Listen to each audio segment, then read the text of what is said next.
mas estamos discutindo acessibilidade. E aqui para debater conosco no estúdio estão o secretário adjunto de Cultura do município, Vinícius Cáurio, o diretor da Casa de Cultura Mário Quintana, Manuel Henrique Paulo, e também a empresária Sabrina Ferri, que é uma das idealizadoras Cure Girls, né? Um grupo de jovens cadeirantes que não mede esforços, como eu falei, para encontrar a cura de lesão medular, a fim de que todos vivam na mesma situação e possam recuperar a sua independência. A Sabrina, inclusive, comentava aqui e contava o que é exatamente o projeto, né? Mas na reportagem da Carolina Belim, nós vimos que alguns lugares estão perfeitos, né, em perfeito estado, outros, alguns problemas ainda apresentam. Até o diretor, acho que era do Multipalco, que falou que, claro, o Multipalco novo não teria como não estar completamente adaptado. Quer dizer, é mais fácil, então, os locais que estão surgindo, a gente fazer tudo perfeitamente, do que fazer reformas em alguns que já existem, é isso? Mano? Sim.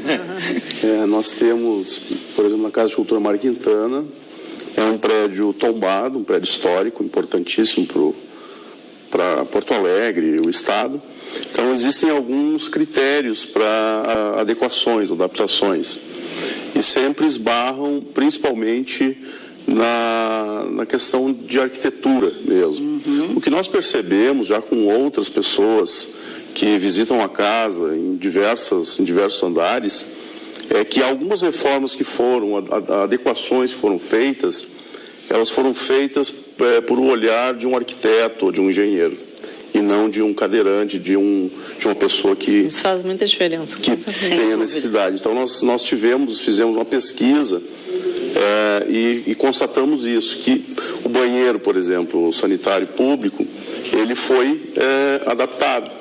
Mas, na prática, ele tem muita dificuldade em função da área de... Medidas, enfim. Exatamente. Uhum. Tem as medidas, mas a circulação, a forma que a cadeira deve se mover, ela não tem total liberdade a pessoa para acessar. Então, são adequações que nós estamos corrigindo, principalmente o acesso à própria casa, que há alguns anos atrás nós tínhamos aqueles tapumes, e que o acesso pela Travessa Cataventos era muito estreito e muito irregular. Então, hoje os tapumes já saíram, praticamente toda a Travessa Cataventos. Isso também é uma forma de trazer acesso a todos os usuários. A questão da rampa móvel é uma exigência do próprio IFAM e do IFAI, que não pode ter uma rampa fixa, porque vai interferir também na arquitetura ou na estética da casa.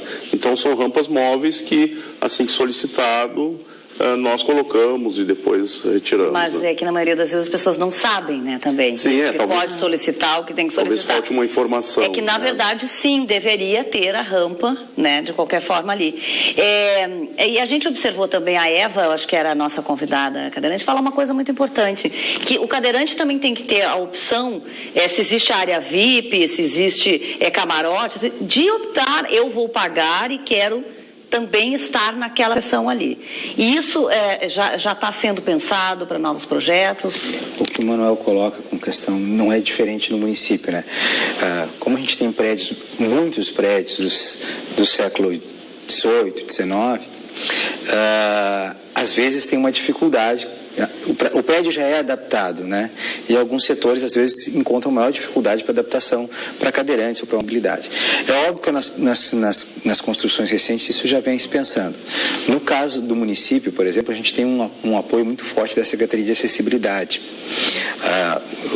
Um exemplo claro disso é o que está acontecendo no Centro Municipal de Cultura Lupicínio Rodrigues, que tinha uma acessibilidade por as rampas na área de estacionamento, na área de entrada do Centro Municipal de Cultura, mas em outras áreas, banheiro, por exemplo, o Ateliê Livre tinha elevadores apropriados, mas os banheiros, a entrada de serviço do teatro não tinha.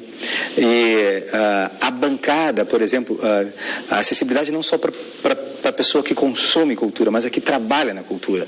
A bancada, por exemplo, da mesa de som e luz, né, era fixa, e aí isso dificultava a altura diferenciada.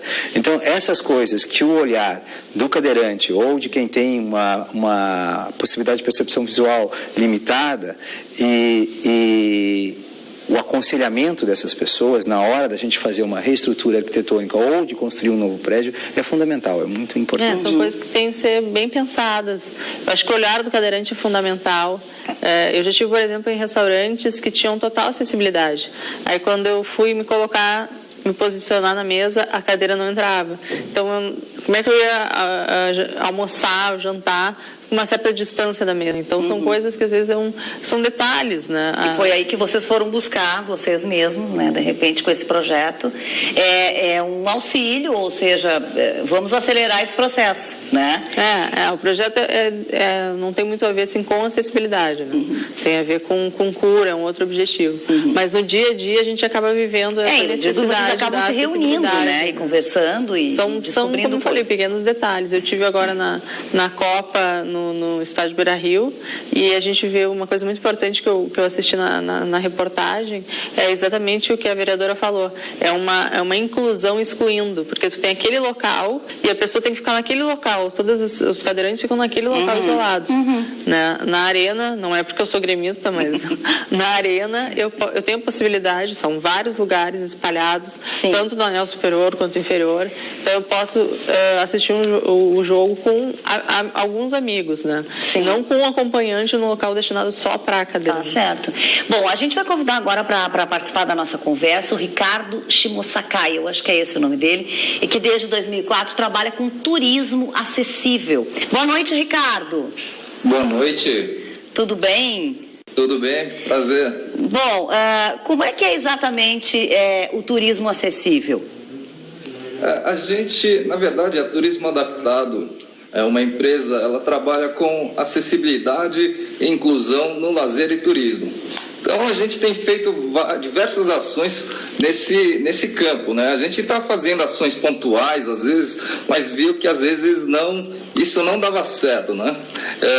Como, por exemplo, fazer um projeto de uma praia acessível, somente isso não dá certo, não. A pessoa com deficiência precisa de mais, precisa do transporte, precisa da hospedagem, precisa de um guia, então precisa de algo mais completo. Então, a gente começou a fazer a questão do agenciamento de viagens. Pois é, o único serviço, inclusive, de agenciamento, né? Aqui. A gente, até por isso, eu tenho tentado convencer, né? Fazer com que as agências e operadoras, elas trabalhem com esse segmento, mas elas têm um receio, algum impedimento muito grande em relação a isso. Eu acho que não acreditam, coisa do gênero. Mesmo você mostrando dados que isso é algo realmente vantajoso. Então, a gente colocou a Turismo Adaptado como uma operadora. Né? Ou seja, a gente tem nossos produtos, atendimentos, e todos podem oferecer nossos atendimentos, as agências, qualquer agência que seja, e indicando nossos serviços, ela também recebe um comissionamento. Nós estamos vendo aí fotos, inclusive, tuas, né, de alguns passeios teus. Certo. Porque às vezes as agências, elas recusavam o cliente com deficiência. Lá se dizia que não estava preparada, então preferia não atender do que fazer alguma coisa errada, né? Ou algumas que pensam ser preparadas, só que no meio da viagem começa a descobrir os erros e aí a coisa já... A falha já está feita, né? E a pessoa com deficiência vai ter que, quem sabe, no hotel acessível que foi reservado, ele não consegue nem entrar no banheiro. Pois é. E, na verdade, há quanto tempo que tu tens esse serviço de turismo? Eu coloco como 2004, né?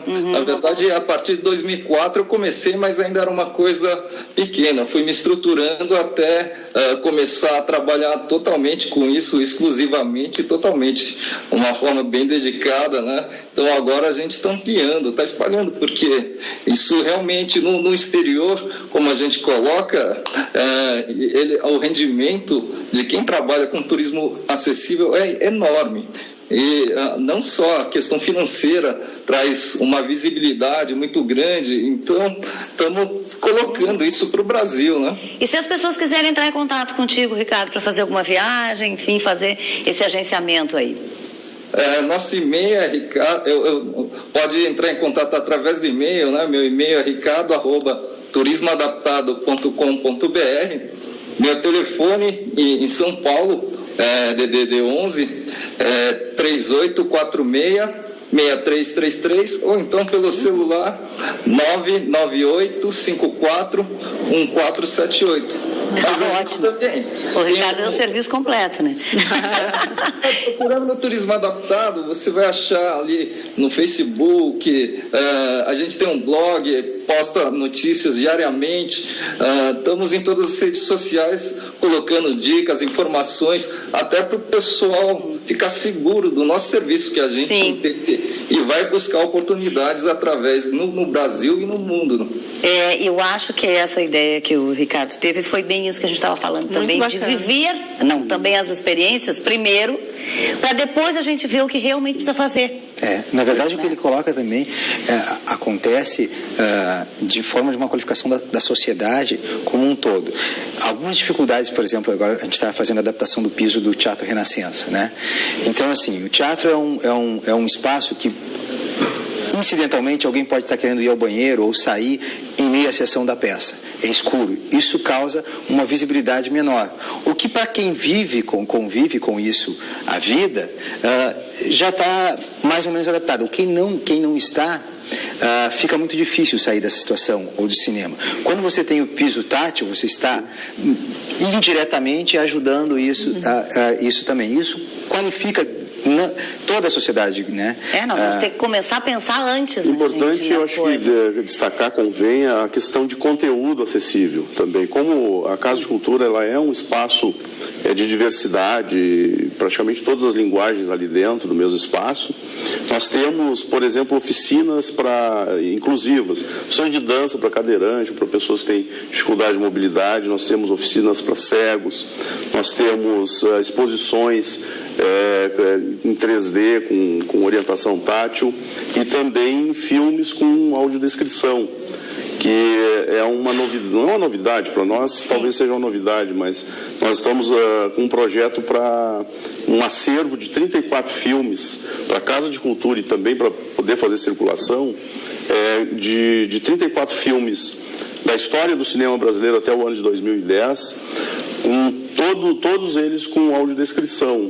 Isso é revolucionário, isso nós sabemos que esse público, ele frequenta a casa, ele exige isso, e acho que todos os espaços culturais têm que pensar numa atividade... O nosso tempo se encerrou, mas eu queria agradecer a presença de vocês aqui, dizendo que as tentativas continuam, né? Nós vamos ter que fazer sempre, e como diz a Sabrina, eu acho que o mais importante também é a gente ter a visão do cadeirante para tudo isso, né? Porque é ele que sente na pele. Eu queria dar boa noite ao Ricardo lá. Boa noite, Ricardo. Obrigada por participar do programa. Boa noite a todos vocês, tá bom? Obrigada. Boa noite.